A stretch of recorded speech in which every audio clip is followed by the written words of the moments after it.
Fabricator.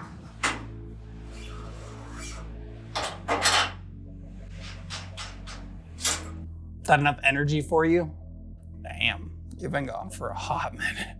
Well, once you start paneling, that's when shit just takes off. Oh, so we've all been really busy. Had a wedding to go to. Brian put on a great car show in town. Insert here.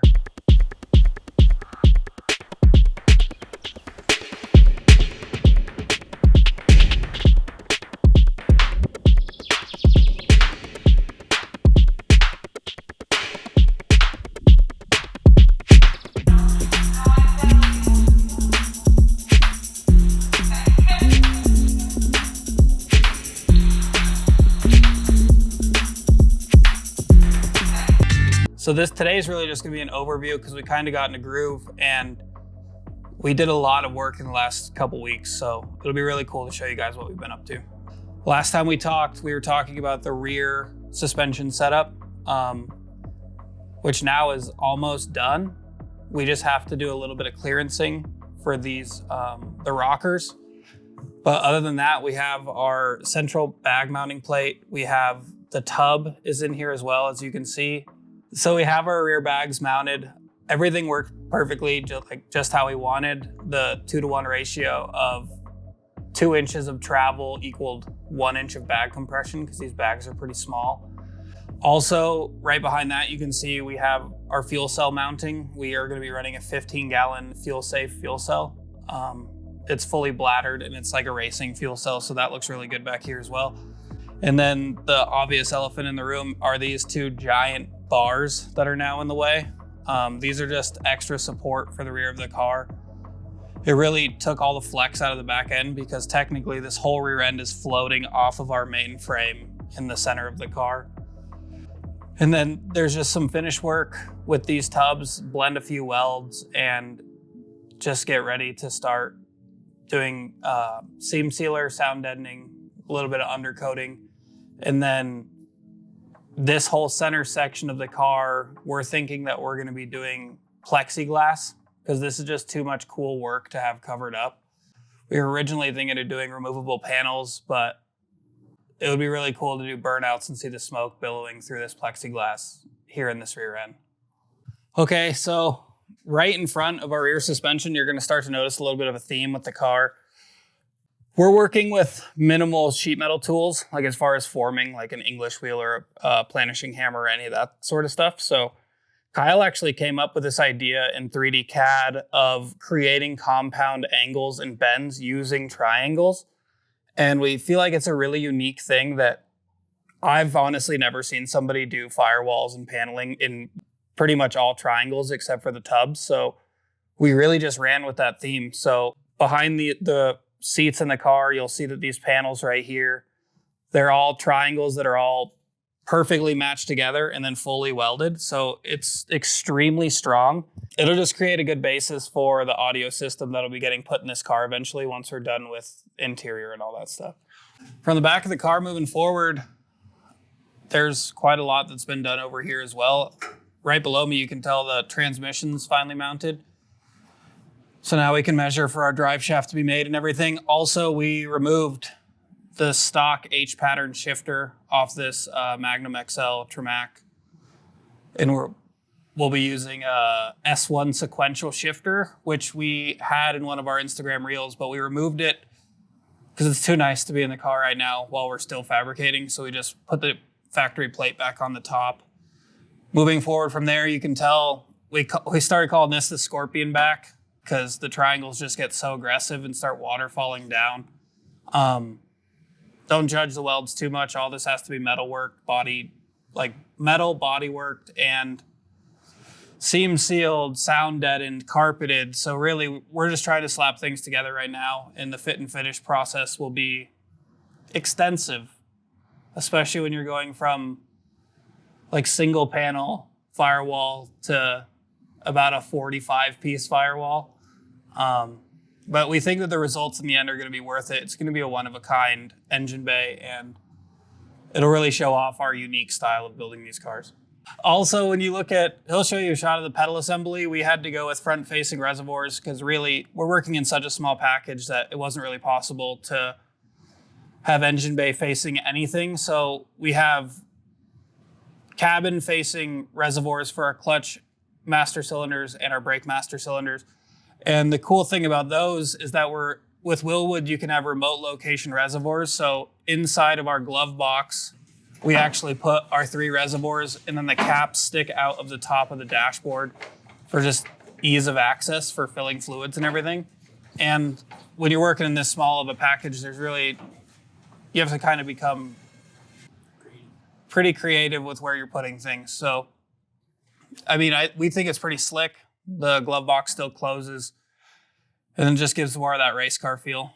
And then we have our steering shaft also mounted. Our steering is complete as well. We originally tried to use a VW rack. None of that really worked. So we just went to a Ford Mustang 2 rack from Summit Racing.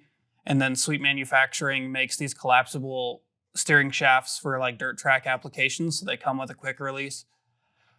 The issue with that is that our client is so tall, and really we pushed the seating back so far that I just ordered yesterday a longer collapsible steering shaft. So the location of that steering shaft will be about 3 to 4 inches farther back. But luckily my roommate is 6'8", so he's the same height as the client. So we put his big ass in here and determined that everything's pretty good as far as that. It's just the steering wheel needs to be a little bit closer to the driver. Spoke about the steering being completely in. So this is the Mustang 2 steering rack.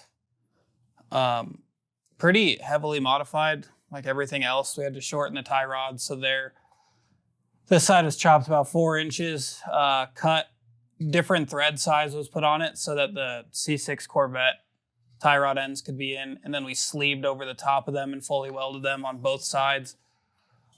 The motor's mounted, obviously. We got that 2-inch thick adapter plate from TDC Conversions in Canada. The motor's clocked at 15 degrees. It still clears the hood.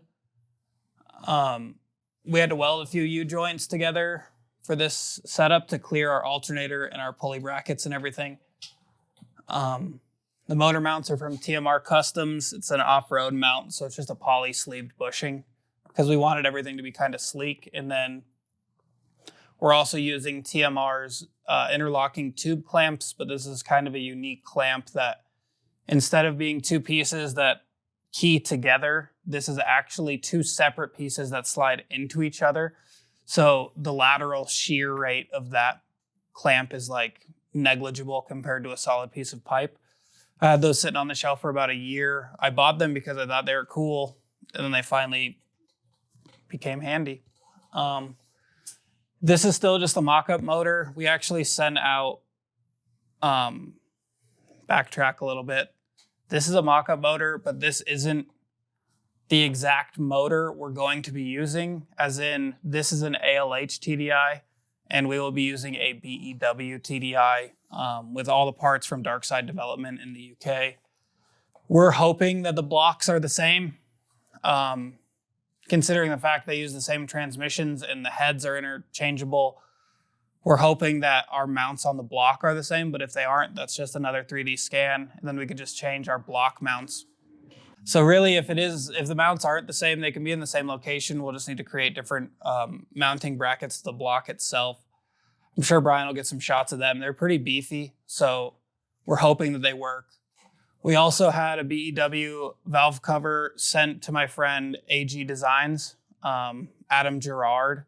He's going to be doing a billet valve cover for the car, so we'll have no oil cap, and we'll have no BEW valve covers came with like a PCV system built in. So we're going to have just AN ports on the side for oil fill, and then another AN port on the side for our catch can system. That's going to look pretty slick, and then it'll have our logo and everything CNC'd into the top of it. But yeah, I mean, it's looking like a car more every single day, and it's going to be pretty cool once we can get this thing off this table. So as I mentioned before, the theme of the paneling is kind of triangles. As you can see here in the front, this is where we started, and it got really crazy right off the bat. Running 18s on this car, we're working within a window with everything. So in order to get the curve we needed to clear the wheels and be able to have turning radius and being able to fit everything in this small package, the triangles really just came in clutch. And in the end, they're just going to look so sick. I mean, everything is blended in, and once they're body worked and painted, it's going to be extremely unique. And we think it'll be kind of a one-of-a-kind design for now, and it might even become like our signature thing in the future. As long as Brian doesn't hit me anymore. Don't let him hit me. What else do I say? Brian is never told. Never said I didn't like it. And then just flash a millimeter. But yeah, we have a lot of work ahead of us, but never scared of a challenge, and we'll see what happens. God damn it. It's your face. Yeah, that one right there. Boom. Is that better, Dad? It's bright as dick out here. Wow. You. I hope not. Oh, for now, I'll commute around it, dude. Stop being mean to me. Got another car coming. Get that piece of shit out of here. Wow. Drop top Solaris. Wow. Anyway, so words. Moving forward. Wow. Race car.